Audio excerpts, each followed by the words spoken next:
continuar con maravillado de lo que somos en Cristo. Voy a hacer un pequeño repaso antes de leer el texto. Fíjense que les conté que yo había conocido en Corea el año creo que fue 95, 85, 95 tiene que haber sido. Conocí a Harold Caballero. Harold Caballero es un pastor en Guatemala, en Guatemala, y él tiene todo un llamado para la presidencia y ha estado en eso. Él ocupa un cargo importante en la parte de gobierno en su país. Yo lo escuché decir a Harold Caballero en un monte de oración ahí en Corea. Curiosamente dijeron: escojan ustedes dónde ir, y yo me metí a ese grupo donde estaba Cindy Jay, Harold Caballero, John Otis y otros, que esos son peso pesado en la intercesión. Y Harold dice: yo trabajo para inscribir a mi nación en el número de las naciones que han de ser salvas. Y por ahí se me despertó la curiosidad para investigar en las Escrituras que precisamente en la venida de Cristo van a haber naciones ovejas y naciones cabritas. Y que precisamente la iglesia entonces tiene que entender que el plan redentor de Dios no solamente es que nosotros somos salvos para irnos al cielo, sino que además de que viene la salvación y hay un propósito que Dios tiene en su corazón de hacer de nosotros una gran familia de hijos e hijas semejante a su Hijo Jesucristo, también está que su redención, lo que hizo Cristo en la cruz del Calvario, incluye también la redención de las naciones. Entonces eso quiere decir que los cristianos, los hijos de Dios, tenemos que trabajar para que el reino de Dios venga a la tierra. Y para eso entonces no podemos avanzar si no estamos plenamente persuadidos de quiénes somos en Cristo. Y les dije que en este tiempo vamos a hablar un poco de la gracia. Es muy importante entender entonces no lo que simplemente yo hago, sino lo que somos. Y entonces les hablé también, es cierto, y les di la introducción de ese hombre que al subir a una montaña encontró un nido de águila y dice que se llevó uno de los huevos a su granja de pollos y puso el huevo en el nido de una gallina. Y con el tiempo nacieron los pollitos y entre ellos uno que no se parecía en nada a los otros pollos. Entonces el pequeño águila, la historia cuenta que creció en la granja como si fuera pollo. Así que el águila se quedó en la granja viviendo con los pollos, caminando con los pollos, cacareando como pollo. O sea, en otras palabras, fue creado para volar en las alturas, pero terminó sus días viviendo la vida de un pollo. Entonces decimos que esto es un repaso, que algo dentro de nosotros nos dice que fuimos hechos para cosas mejores. Algo en nuestro corazón instruye y algo en nuestro corazón nos dice que nuestra existencia es más alta, vamos para más, es más profunda, más grande de lo que hemos conocido. Entonces parece que el águila de nuestra historia nunca se detuvo para responder bien la pregunta: ¿quién soy yo? Y aquí nos cabe también la pregunta a nosotros, porque por no saber la respuesta, este águila perdió su destino. Entonces cabe la pregunta que tú te hagas, que yo tengo que hacerme: ¿quién somos nosotros? ¿Qué contestarías tú a la pregunta ¿quién eres tú? ¿Cómo te ves a ti mismo? Y les dije que muchos responden rápidamente diciendo: soy futbolista, soy chofer, soy policía, soy deportista, soy una enfermera, soy maestro, soy un carpintero, soy un comunicador, soy un periodista, etcétera, etcétera, etcétera. Pero la pregunta no es ¿qué haces? La pregunta es ¿quién eres? Es distinto. Entonces, si eres cristiano, tal vez la mejor respuesta que podrías dar a esta pregunta es: soy un hijo de Dios. Diga conmigo: soy un hijo de Dios. Soy un hijo de Dios. Ahora, ¿por qué es importante tocar este punto? Porque nuestra identidad, mi identidad principal, es que tengo a Dios por mi papá. Yo soy su hijo. Pertenezco a la familia del Dios Altísimo, soy su hija. Entonces, o sea, tú lo puedes decir así, soy su hija. Entonces, cuando nosotros entregamos nuestras vidas a Cristo, no solo hemos de entender que fuimos perdonados y redimidos, sino que también nuestra identidad cambió. O sea, fuimos sacados del reino de las tinieblas y fuimos puestos en el reino de su amado Hijo, y somos parte de la familia de Dios. Llegamos a ser alguien que no éramos antes. Pasamos a ser hijos e hijas de Dios. Somos personas totalmente nuevas. Pablo, en el lenguaje de Pablo, es de modo que si alguno está en Cristo, es una nueva creación. Las cosas viejas pasaron y aquí todas son hechas nuevas. Y hay un punto que vamos a resaltar en este mensaje, y es que Watchman Nee, un mártir del Señor, dijo en su tiempo, mirando seguramente un estado más o menos mediocre de la iglesia, dijo: la razón por qué la iglesia está en el estado en que está es porque está llena de personas con corazones nuevos, pero con cabezas viejas. Y a no ser que renovemos nuestra manera de pensar, a no ser que nuestra mente y nuestro corazón definitivamente se llenen de la revelación de lo que somos en Él, definitivamente entonces vamos a convertir el cristianismo en una tarea más bien religiosa que en una relación de familia con nuestro Dios. Qué lindo es saber que somos hijos de Dios, que Dios tiene hijos e hijas a quienes ama intensamente. Entonces vimos en el capítulo 1 en el libro de Efesios, y dijimos que era un buen lugar, capítulo 1, donde podemos aprender quiénes somos de verdad. Y leímos entonces del verso 1 al 6, pero ahora vamos a alargarnos al 8. Ahora, fíjense esto, que una de las grandes tragedias de esta vida es que cada persona fue creada para ser una persona tipo águila, y muchos viven vidas tipo de pollo.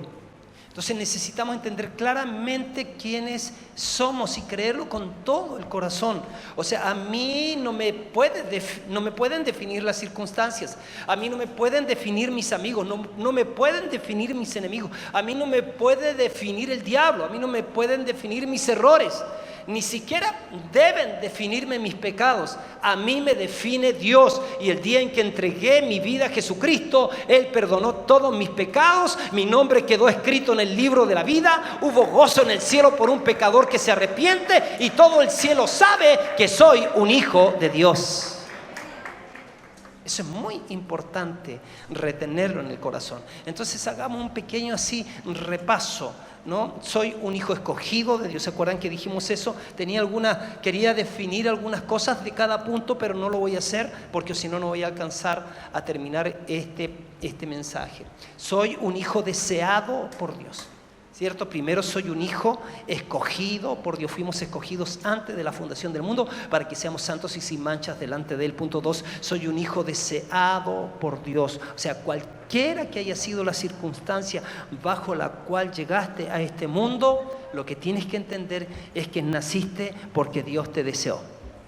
El otro día una de mis sieras, les llamo sieras a mis nueras, me llamó y me dijo: tío, me dicen tío, no sé por qué. Tío, ¿qué piensa usted sobre los chiquitos que vienen por causa de violación al mundo? Entonces yo le digo: lo que sucede, porque usted habla de que hemos sido deseados por Dios. Yo le digo: lo que pasa es que algunos han nacido por causa de una violación, otros hemos nacido por causa de un adulterio. Mi mamita tenía 14 años cuando se embarazó de un hombre casado. Sí, cuando ella tenía 15 nací yo.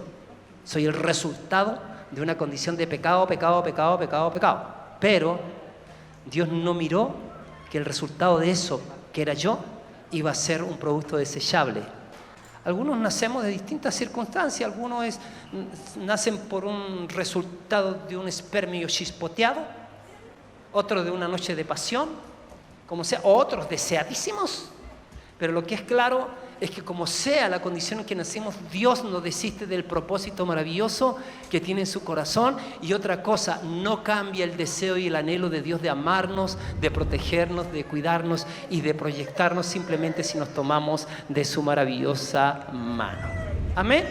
Así que no importa cómo viniste, o sea, eso de andar cantando yo soy rebelde porque el mundo me hizo así, porque nadie me ha tratado con amor, eso por supuesto que no cabe en nuestros corazones. No importa cómo viniste, hijo, no importa. Lo que importa es que Dios te ama y te anhela y te desea. Wow.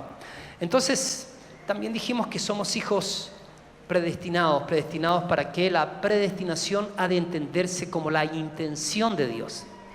El Padre, antes de la fundación del mundo, quiso que todos sus hijos sean hijos e hijas semejantes a su Hijo Jesucristo. Adán y Eva se independizaron de Dios en el huerto del Edén, pero el Padre vino en socorro para rescatar lo perdido. Y por eso que hoy día los que hemos creído y hemos escuchado el mensaje de lo que Cristo hizo en la cruz del Calvario por nosotros, es que podemos retomar esa condición de ser hijos e ir adelante con la predestinación, que es ese deseo de ser como hijos suyos. Soy un hijo aceptado por Dios, también lo vimos, y ahora viene el punto nuevo que aparece aquí en Efesios 1:7. Dice: en quien tenemos redención por su sangre. Diga conmigo: soy hijo redimido por Dios. Estas palabras a veces son palabras como que son re difíciles de entender. Redimidos, ¿no?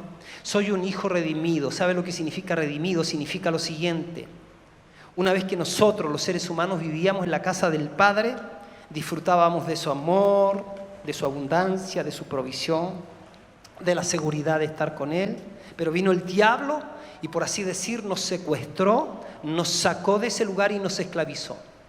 Entonces, redimir significa que alguien viene y paga el rescate y nos vuelve a traer donde debíamos de estar. Eso es lindo. Entonces, ese rescate, cuando nosotros miramos el plan de Dios, ese rescate tuvo un costo elevadísimo. Eso es lo que tenemos que entender todos aquí. Todas las riquezas del mundo no alcanzaban para pagarlo. Requería de la sangre del Hijo de Dios para librarnos y traernos de vuelta y conectarnos con nuestro propósito y traernos a la casa del Padre. Entonces, fíjese, el precio se pagó y ahora tenemos el derecho de estar en el seno del Padre. Somos hijos de Dios, somos hijos redimidos, comprados a precio de sangre, somos propiedad de Él. Por eso Pablo dice, si vivimos, para Él vivimos, y si morimos, para Él morimos, sea que vivamos o sea que muramos. ¿De quién somos? Somos de Él. Somos hijos de Dios, hijos redimidos, y esto está sellado a precio de sangre, con la sangre de Jesucristo. Así que es maravilloso saber que he sido redimido. Cuando tú escuches la palabra redimido, es que me había perdido, pero se pagó el precio para recuperarme. Entonces, cuando Cristo está en la cruz y cuando tienes alguna mirada de la crucifixión de Cristo, no lo mires como un mártir, míralo como alguien que está pagando un precio para redimirnos, para recuperarte a ti, al corazón del Padre y al propósito eterno de Dios. La Biblia también nos enseña que somos hijos perdonados por Dios, verso 8. Dice, mira, si tú lees verso 8, a ver si me ayudas, que hizo sobreabundar para con nosotros en toda sabiduría e inteligencia. Sigue, a ver, ¿y qué más dice? Dándonos a conocer el misterio de su voluntad según el beneplácito, el cual se había propuesto en sí mismo. Parece que arriba ya decía que hemos sido perdonados, pero hay otros textos también que nos habla de eso, ¿no? Ahora, ahí que dice, ahí en quien tenemos redención por su sangre, y ahí dice, ¿ves? El perdón de pecados. Pero mira lo que dice: según las riquezas de su gracia. Tal vez tú digas, pastor, es que usted no conoce los pecados que yo he cometido. Tal vez es probable que, claro, no los conozco, pero yo quiero que veamos una cosa, que nos fijemos en la clase de perdón que Dios nos da en Cristo. Dice que es el perdón de pecados según las riquezas de su gracia. O sea, no es perdón de pecados hasta un punto limitado, siempre que uno no se haya excedido en pecar mucho. El perdón de Dios no es mezquino, no es pobre, no es limitado. El perdón según las riquezas de su gracia. O sea, como que Dios nos dice, no me importa cuánto hayas pecado, hasta dónde la hayas embarrado. No importa que tus pecados sean muy grandes.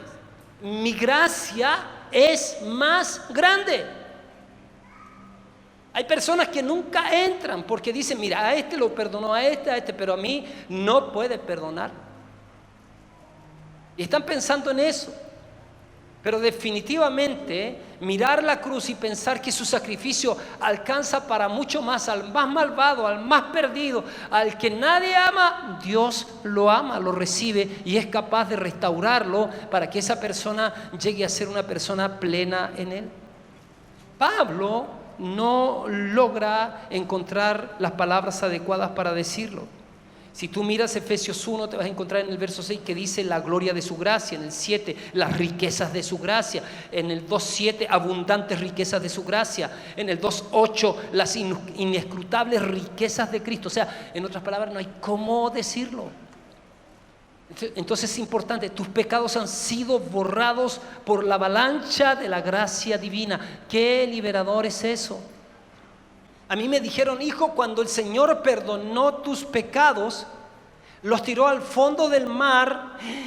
Eso fue extraordinario ya, pensar eso. Venía con la mochila de pecado, Él toma mis pecados, los perdona y los tira al fondo del mar. Eso ya es liberador. Pero escúcheme, más liberador es cuando dice, y puso un cartel que dice, no pescar. Eso es extraordinario. Pero que después te digan que Dios perdona tus pecados pasados, bien. Y mis presentes también te los perdona. Y mis pecados futuros también. El sacrificio de Cristo fue para perdonar tus pecados pasados, presentes y futuros. Él no tiene que estar muriendo una y otra vez por cada pecado que tú cometes. Ahora hemos aprendido que la razón del no pecar no es porque el pecado cambia a Dios. El pecado nos cambia a nosotros. Cuando pecamos le damos asideros legales al diablo para robar, matar y destruir. Y muchos de nosotros entonces voluntariamente, si escogimos ese camino, entonces no podemos después apelar a que las consecuencias no vengan. Pero tenemos el poder para caminar no en la carne, sino en el Espíritu de Dios. Él está dentro de nosotros llevándonos a la vida e impulsándonos. No es que nos despertamos en la mañana y decimos, ay, no tengo que pecar, no tengo que pecar, no tengo que pecar. Sino que nos despertamos en la mañana y ya el Espíritu de vida sigue operando en nosotros. Y uno dice, no sé por qué, pero antes ni con todas las amenazas, ni con todos los golpes que me dieron fui capaz de dejar el pecado. Y ahora mis amigos me dicen, ¿qué te pasó a ti? ¿Te volviste loco? ¿Estás postulando para monje? ¿Estás postulando para monja?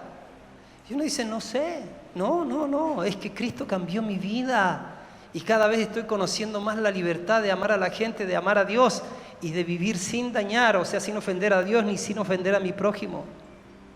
De vez en cuando aparecen cuestioncitas feas ahí y es increíble cómo el Espíritu Santo nos hace ver y dice, oye, metiste la pata. No sé si te ha pasado, pero y tú llegas y dices, pues, Señor, metí la pata. ¿Por qué fui así si estoy predicando una cosa y estoy haciendo otra? ¿No? Y ahí nos empezamos a regular. A veces no es el Espíritu Santo quien nos dice, pero hay alguien parecido, se llama mujer, se llama esposa. Y a veces te está diciendo esto otro. Y hay otros chiquititos también en la casa, los hijos, papá esto otro. Bueno, ellos conocen lo bueno, lo malo y también lo feo, ¿no?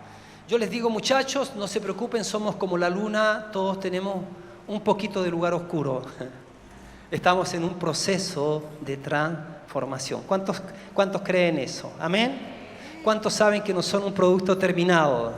Entonces, dile a tu hermano, dile, tenme paciencia, Dios no ha terminado su obra en mí. También dile, te tengo paciencia.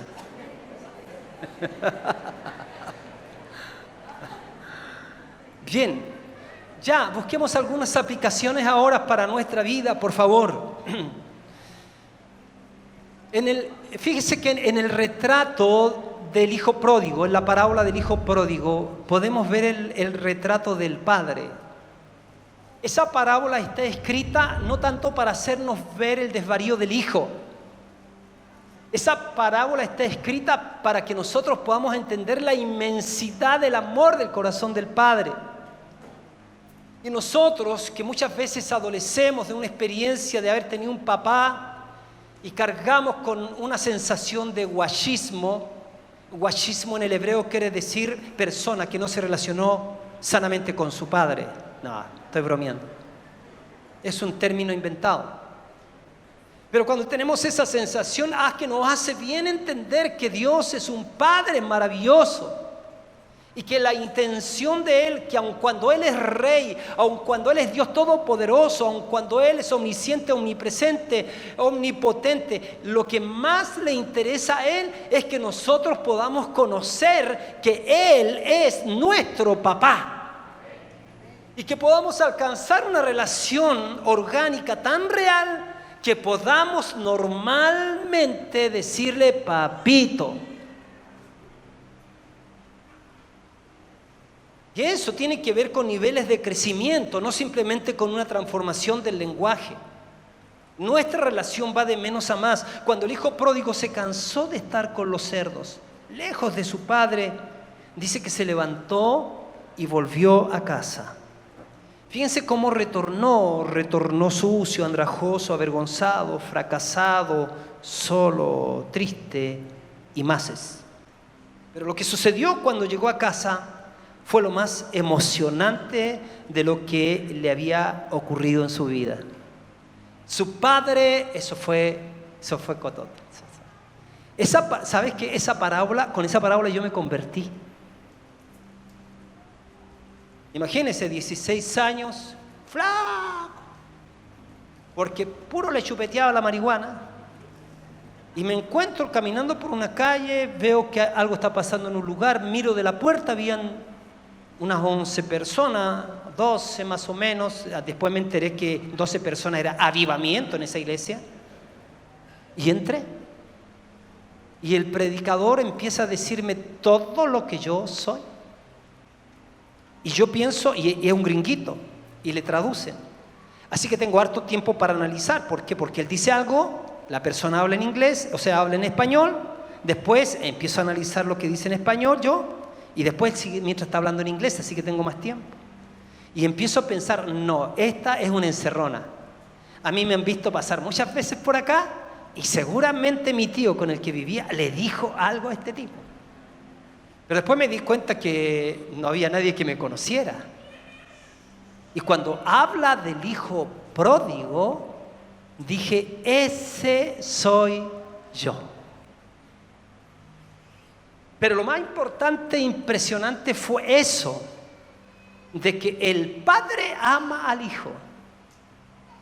Y no sé si alguna vez vieron ustedes ese réclame de que está el papá allá y está el hijo acá.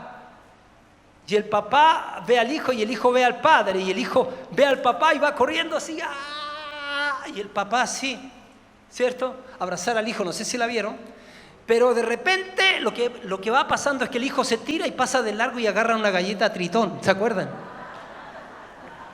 Entera. Menos mal que Dios no te hace la Tritón a ti.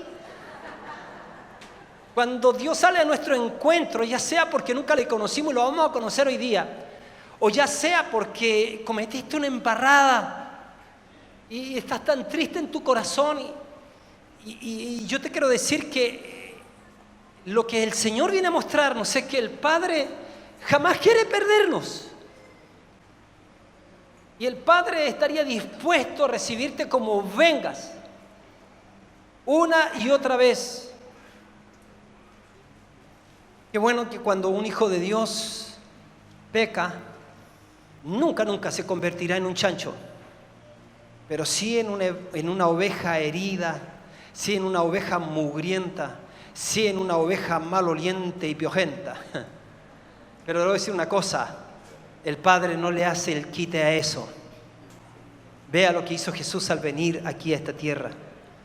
Él no escatimó andar con los pecadores y publicanos, con los que la sociedad y los religiosos de su tiempo no daban un peso. Entonces dice que el Padre salió corriendo para abrazarle y dice que lo abraza al Hijo, y el Hijo, imagínenselo cómo lo ve viniendo. O sea, pero no tienes que imaginártelo, acuérdate nomás antes de conocer a Cristo. Acuérdate cómo era nomás. Y el Padre lo abraza, dice, lo besa y lo perdona. Tal vez él pensaba que tendría que esforzarse y trabajar mucho para ganar la aceptación de su Padre, pero no fue así. Lo primero que le esperaba cuando llegó fue el abrazo de su Padre. Él recibió eso de entrada. Y sabes qué, definitivamente qué saludable y significativo puede llegar a ser un abrazo cuando uno está triste. Escuché la historia de un pastor que su hijo metió la pata en una iglesia y lo pusieron en disciplina a su hijo, y él decidió vivir la disciplina con su hijo. Y entonces él le dijo a sus pastores asociados que mientras tanto no iba a predicar, y ahí llegaba su hijo con cara de maltratado y se sentaba en la última asiento, y ahí iba el pastor y se sentaba con el hijo.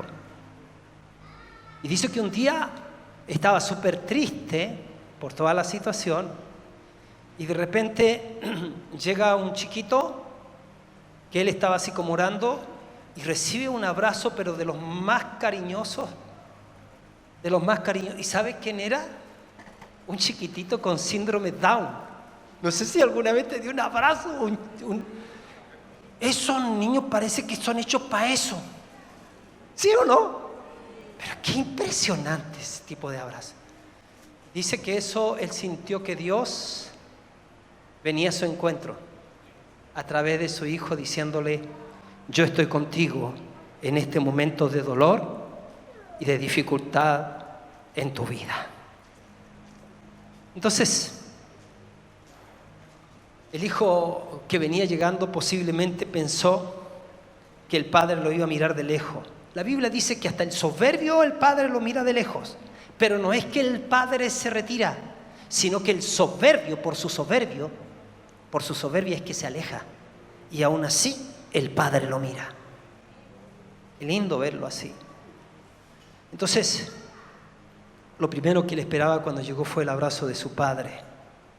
Imagínate si el abrazo de cualquiera, el abrazo de un chiquito, puede traerte tanta sanidad, cuanto más el abrazo del Padre. Él recibió eso de entrada, y a partir de ahí él podía relacionarse con su Padre, trabajar en la granja y vivir su vida sabiendo que tenía el abrazo de su Padre. Podía vivir en la plena confianza de que era un hijo amado por su Padre. Lo abrazó, lo besó, puso anillo en su mano, señal de que le restablece la autoridad, puso calzado en su pie de señal que no lo va a tratar como un esclavo. La relación no va a ser relación jefe a trabajador, la relación va a ser ni siquiera amo a siervo, la relación va a ser hijo a padre, padre a hijo. Qué saludable es eso. Lo único que me ha hecho tanto bien es saber que con todas las flaquezas y dificultades que componen y componían mi vida, Dios me ama así como soy y está involucrado 100% en la tarea de mi formación, crecimiento y restauración. Somos hijos amados del Padre. Diga: soy un hijo amado del Padre. ¿Sabe? La vida cristiana tiene que vivirse a partir de la convicción que tenemos el abrazo del Padre. La Biblia en Efesios 3:17 dice: arraigados y cimentados en amor. A veces esas palabras nos suenan tan técnicas o no sé cómo, pero arraigados y cimentados en amor, o sea, el suelo donde crecemos es el amor de Cristo. El cimiento sobre el cual somos edificados es el amor del Padre. Solo puede haber vitalidad y firmeza cuando vivimos la vida cristiana a partir del abrazo del Padre. Si tú piensas Ganar el amor de Dios por tus esfuerzos, tu dedicación, tu vida cristiana va a ser súper frustrante. Siempre vas a pensar que no calificas, que no rindes. Tenemos que saber que ya tenemos el abrazo del Padre y vivir con gozo en el disfrute de esa realidad es nuestra pertenencia. No tenemos que vivir como, a ver, no sé cómo estará el Padre hoy día domingo, a ver si me recibirá o no. Después de todo, no he cumplido, no he rendido la talla durante la semana. Pero puede venir otro empavonado como un, ¿cómo se llaman los? Como un pavo real, pensando que como ayunó, como oró, como le hizo hartas cosas, como le llevó harto la Biblia, entonces ese puede decir, yo estoy bien contigo, papá, y no soy como esos otros pecadores que a lo mejor no alcanzaron a rendir la talla. Qué bueno que esa no es la manera en la que Dios ideó para relacionarse con nosotros, sus hijos. En última instancia, Él sabe el fondo de la olla. Él sabe dónde aprieta el zapato y Él sabe y tiene la suficiente sabiduría y poder y gracia y amor y misericordia para corregir a cada uno de nosotros. Él cumplirá su propósito en ti y en mí. Amén. Dale el mejor aplauso al Señor.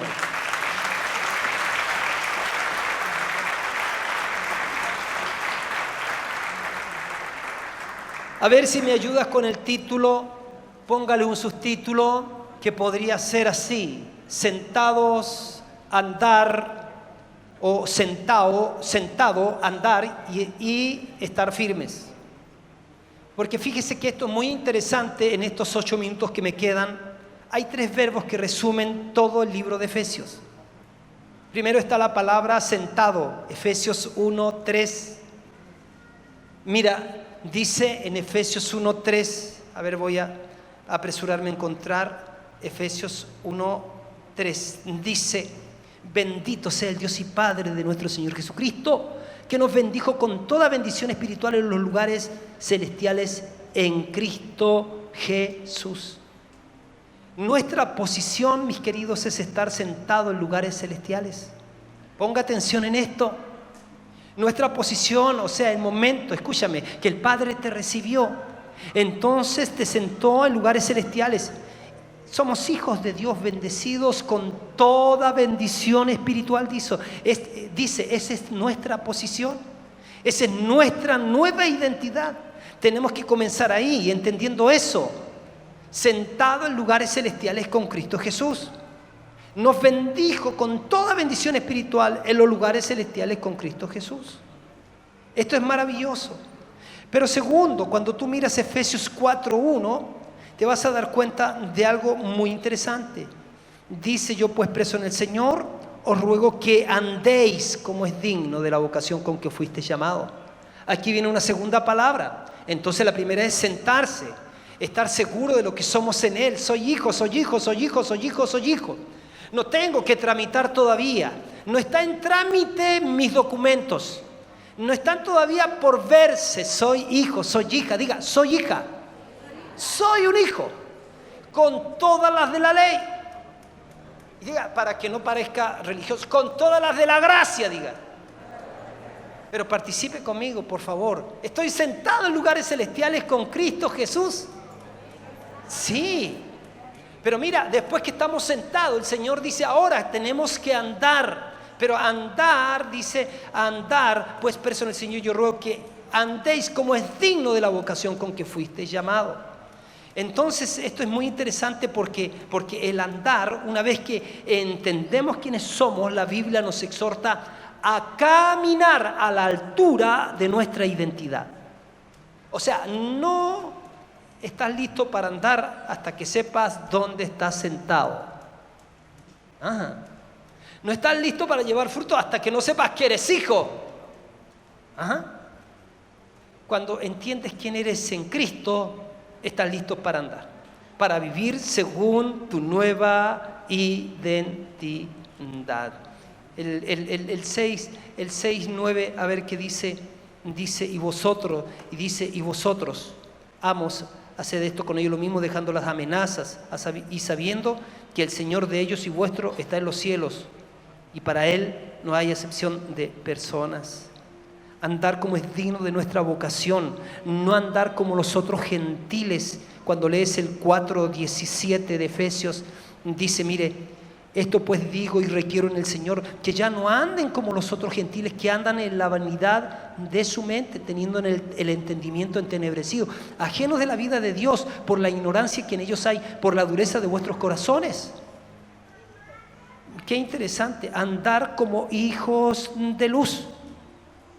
Entonces, somos hijos y ahora tenemos que mostrar frutos dignos de que hemos nacido de nuevo, que estamos en novedad de vida, caminamos en aquellas buenas obras que Dios preparó de antemano para que anduviésemos en ellas. Entonces, las cosas que antes hacíamos, ahora nos despojamos del viejo hombre y nos vestimos del nuevo. El viejo hombre es todo lo que heredamos de Adán.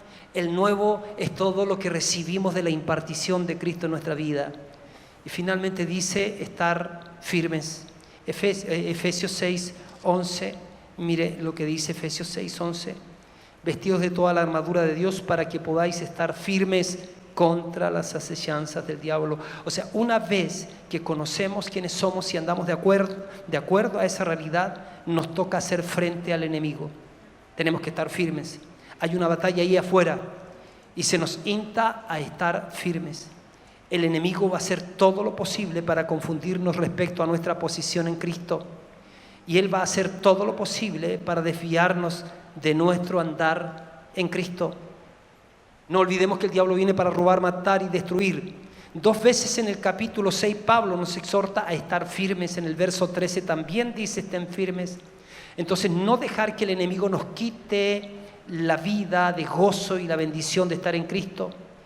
Yo necesito saber que estoy sentado porque soy hijo. Necesito andar según esa posición. O sea, yo no me voy a presentar delante del rey hablando como plebeyo, actuando como un plebeyo. Soy hijo del Rey de Reyes y del Señor de Señores. Necesito estar firme y no dejar que Satanás me engañe con sus mentiras. Soy un hijo de Dios. Por la gracia de Dios voy a caminar como un hijo de Dios y no voy a dejar que el enemigo me saque de ese lugar de bendición y de victoria. Concluyo con esto. Ser hijo de Dios es la más maravillosa, es la más maravillosa identidad que un ser humano puede tener. O sea, si nosotros entendiéramos esta verdad y la atesoramos en nuestro corazón y la guardamos como un gran tesoro, entonces estaríamos volando en las alturas en lugar de estar cavando en la tierra en una granja. Estaríamos viviendo tipo águila y no tipo pollo. Pero ¿por qué muchos cristianos viven esa vida tipo pollo? Viven desanimados, desorientados, derrotados, preocupados, porque son águilas que nunca alzan vuelo, nunca dejan de vivir como pollo porque no se aferran a su identidad de lo que son en Cristo. Y te digo algo, no esperes sentir que eres hijo, tienes que simplemente saberlo y los sentimientos te van a venir después. Es que no siento nada, es que no me siento hijo. Usted sabe que ahora apareció la filosofía del siento y del no me siento.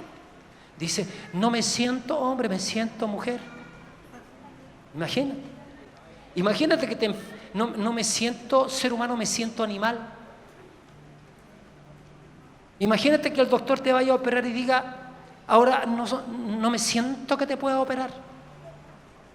Y estás grave. ¿Se imagina que vivir por el me siento y no me siento? Ay, es que no lo siento. Y hay algunos que vienen con el no me siento a la iglesia. Hey, ¿por qué no levantan la mano? Es que no lo siento. ¿Por qué usted no llega temprano? Es que no lo siento.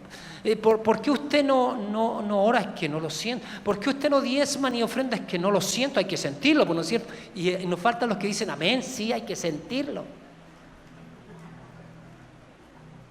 Lo sienta o no lo sienta, Él es digno de suprema alabanza. Le voy a dar lo que Él se merece con todo mi corazón.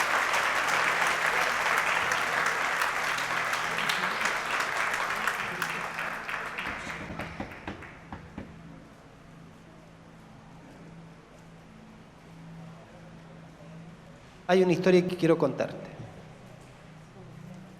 Dice que el famoso químico biólogo francés Louis Pasteur, inició la era de las vacunas y renovó la medicina con sus descubrimientos en el siglo XIX.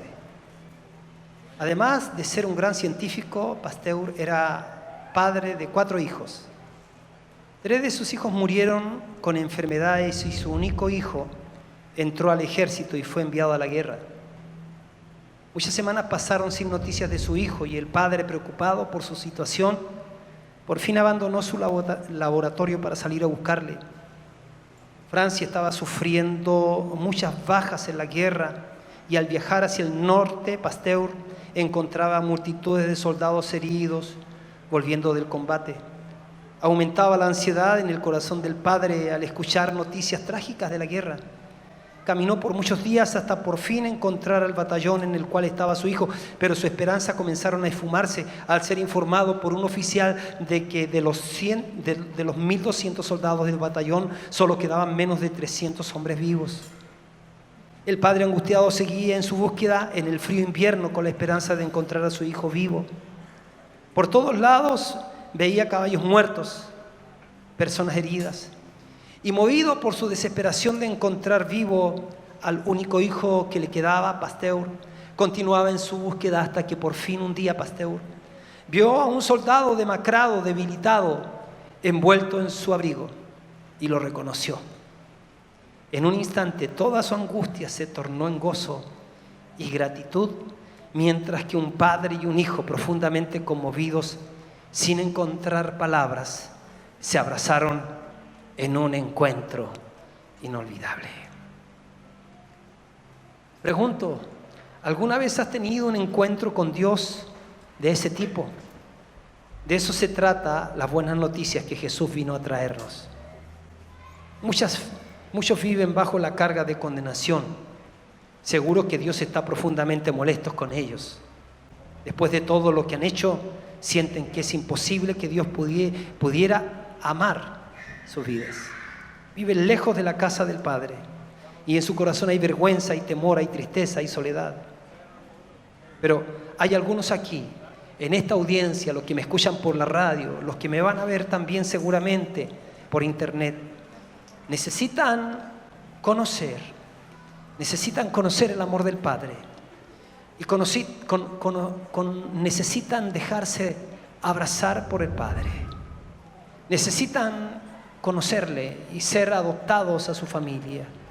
¿Qué tienes que hacer? Creer que Jesús pagó la cuenta de tus pecados en la cruz. Creer que el Padre nos espera y te espera. Y venir a Él con todos tus problemas y pecados que hay en tu vida. Lo que necesitas es correr a los brazos del Padre. Algunos necesitan hacerlo ahora. Tal vez hasta ahora has vivido toda tu vida en la provincia lejana y ahora deseas volver. Ahora es un muy buen momento para hacerlo.